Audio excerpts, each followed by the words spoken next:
Hi 5 minutes with doctor Sathya. இன்னைக்கு என்ன ஆச்சு நம்ம பிள்ளைங்களுக்கு? சமீப காலத்துல நீங்க இந்த செய்தியை சோஷியல் மீடியால பார்த்துருப்பீங்க, நியூஸ் பேப்பர்ல பார்த்துருப்பீங்க, டிவியில பார்த்துருப்பீங்க. எப்படி என்னுடைய மனதை இந்த செய்திகள் பாதிச்சதோ அது மாதிரி நிச்சயமாகவே உங்களுடைய மனதையும் பாதித்திருக்கும். நான் எதை சொல்றேன் அப்படின்னு சொன்னா, ஸ்கூல்ல படிக்கிற ஒரு பையனை, காலேஜ்ல படிக்கிற ஒரு பையனை சக மாணவர்களை அடிச்சு கொன்னிருக்காங்க.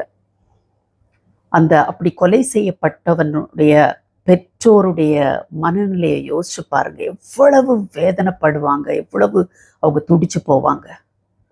இன்னும் எத்தனை காலத்துக்கு இதையே நினைச்சு நினைச்சு அவங்க கஷ்டப்பட்டுட்டு இருப்பாங்க இல்லையா? ஏன் இப்படி பிள்ளைகள் மாறி போயிட்டாங்க? நான் ஒரு அனஸ்தீசியா ஸ்பெஷலிஸ்ட் டாக்டர், ஒரு மகப்பேறு மருத்துவமனையில வேலை பார்க்குறேன். ஸோ அங்கே நார்மல் டெலிவரியில் பிறக்கிற குழந்தையாகட்டும், சிசேரியனில் பிறக்கிற குழந்தையாகட்டும், அந்த குழந்தைய கையில் எடுத்து அந்த பெற்றோர் படுகிற சந்தோஷம் சொல்லி முடியாது. அதுவும் சிலவங்களுக்கு முதல் குழந்தை அபார்ஷனாக இருக்கும். ஸோ இந்த தடவை குழந்தை நல்லா பிறக்கணுமே அப்படின்னு சொல்லி ஒரு பயம் இதெல்லாம் அவங்க முகத்தில் இருக்கும். குழந்தை பிறந்து எக்ஸாமின் பண்ணி பார்த்துட்டு நல்லா இருக்குமா, எந்த பிரச்சனையும் இல்லைன்னு அவங்கள்ட்ட சொல்லும்போது அப்படி ஒரு ரிலீஃப், அவ்வளோ ஒரு சந்தோஷப்படுவாங்க. அந்த குழந்தைய பெத்தெடுக்கும் போது அந்த தாயோ, அந்த குழந்தைய ஃபர்ஸ்ட் டைம் தன் கையில் ஏந்துகிற அந்த தகப்பனோ, இந்த குழந்தை வளர்ந்து ஒரு பெரிய ரவுடி ஆவான்னு எதுவும் மனசுல நினைச்சிருப்பாங்களா? நிச்சயம் கிடையாது. அந்த குழந்தைய கையில ஏந்திட்டு அவங்க அந்த குழந்தை நல்ல பிள்ளையா வளரும் அப்படியெல்லாம் தான் அவங்க யோசிப்பாங்களே ஒழிய நிச்சயமாகவே வேற மாதிரி யோசிக்க மாட்டாங்க. அப்படின்னா தப்பு எங்க நடக்குது? ஐயோ, டீச்சர்ஸ் எல்லாம் குழந்தைங்களை நல்வழிப்படுத்துறது இல்லை அப்படின்னு நம்ம சொல்லிட முடியுமா? முடியாது. ஏன்னா அந்த டீச்சருக்கு பொறுப்பு வர்றதுக்கு முன்னாடியே அந்த குழந்தை உங்க பொறுப்புல இருக்கு. அந்த குழந்தை பிறந்து அதுக்கு பால் ஊட்டி சீராட்டி அப்புறம் சாப்பாடு கொடுத்து அதை வளர்த்துட்டு நீங்க தான் உங்க பொறுப்புல தான் அந்த குழந்தை இருக்கு. அப்படின்னா உங்க அரவணைப்புல உங்க பொறுப்புல இருக்கிற அந்த சிறிய வயதிலேயே, 1 வயசு தாண்டுதில்ல அப்பதிருந்தே அந்த குழந்தைய நீங்க படிப்பிக்கணும். அந்த குழந்தை 1.5 வயசு 2 வயசு ஆகிற குழந்தை அக்காவை போட்டு அடின்னு அடிக்குது கடிக்குது, அதை பார்த்து சிரிச்சுட்டு இருக்கக்கூடாது, சொல்லி கொடுக்கணும். அக்காவை அடிக்கக்கூடாது, அது தப்பு அப்படின்னு சொல்லி கொடுக்கணும். சின்ன வயசுல இப்படி சொல்லி கொடுத்து கொடுத்து நீங்க வளர்த்தீங்கன்னா அது அவங்களுக்குள்ள போய் ஆழமா பதிஞ்சிரும். அப்ப வீட்டுல அக்காவை அடிக்கக்கூடாதுன்னு சொல்லியிருக்காங்க, அப்பனா ஸ்கூல்ல படிக்கும்போது கூட படிக்கிறவங்களே நம்ம அடிக்கக்கூடாது அப்படின்னு சொல்லி அது அவங்களுக்கு நல்லா புரியும். அப்போ இப்ப சின்ன பிள்ளைங்கள் எல்லாம் அழுகையை நிப்பாட்டணும்னா உடனே ஈஸியான வழி செல்போனை கையில கொடுத்துட்றாங்க. ஹாஸ்பிட்டலுக்கு வர்ற 1.5 வயசு 2 வயசு குழந்தைங்க எல்லாம் செல்போன் தான். அங்க ஹாஸ்பிட்டல்ல டாக்டர்ஸை பார்த்து நர்சஸை பார்த்து ஊசி போட்டுருவாங்களா அப்படின்லாம் பயந்து அழுத உடனே அழுகிய நிப்பாட்டுறதுக்கு கையில செல்போன் தான் கொடுக்குறாங்க. அதுல ஏதோ கார்ட்டூன்லாம் பாக்குறாங்க இந்த சின்ன பிள்ளைங்களும். இப்போ கார்ட்டூன்ஸ்லாம் பார்த்தீங்கன்னா அவ்வளோ வக்கிரம், அவ்வளோ வயலன்ஸ். அந்த வயலன்ஸே பார்த்து பார்த்து வளர்ற அந்த பிள்ளை ஸ்கூலுக்கு போகும்போது ஈஸியாக வயலன்ஸ் வந்துடுது. ஏன்னா அது நல்லா பார்த்துருக்காங்களே, எப்படி அடிக்கணும் என்ன பண்ணணும் எல்லாம் அதில் பார்க்குறாங்க. ஸோ அதை அங்கே செஞ்சிடுறாங்க. அவங்க வீட்டில் இந்த அப்பா குடிச்சிட்டோ குடிக்காமலோ அம்மாவை அடிக்கிறாங்க போட்டு. குழந்தை அதை பார்த்துட்டே இருக்குது.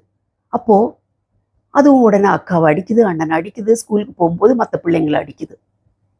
அப்பா அம்மா சண்டை போடும்போது கெட்ட கெட்ட வார்த்தைகளா பேசி சண்டை போட்டுக்கிறாங்க.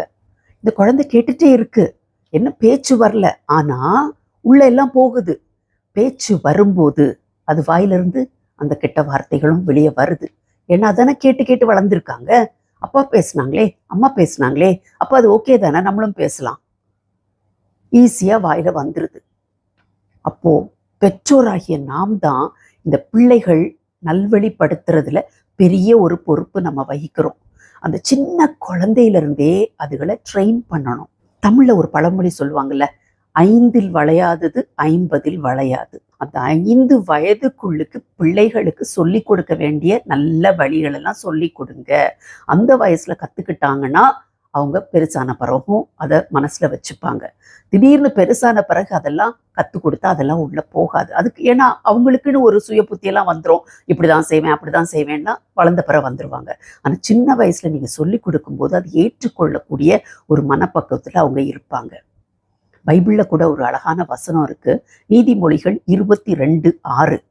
பிள்ளையானவன் நடக்க வேண்டிய வழியில் அவனை நடத்து, அவன் முதிர் வயதிலும் அதை விடாதிருப்பான். இங்கிலீஷ் பைபிள்ல எப்படி போட்டிருக்கு பாருங்க, train up a child. Train பண்ணணுமா? உங்க கைக்குள்ள இருக்கும் போதே இந்த பிள்ளைங்களை ட்ரெயின் பண்ணணும். நல்ல வழிகளை சொல்லி கொடுத்து அதை செய்ய வச்சு ட்ரெயின் பண்ணிக்கிட்டே இருங்க. அப்படி நீங்க ட்ரெயின் பண்ணினீங்கன்னா, train up a child the way he should go and when he is old he will not depart from it.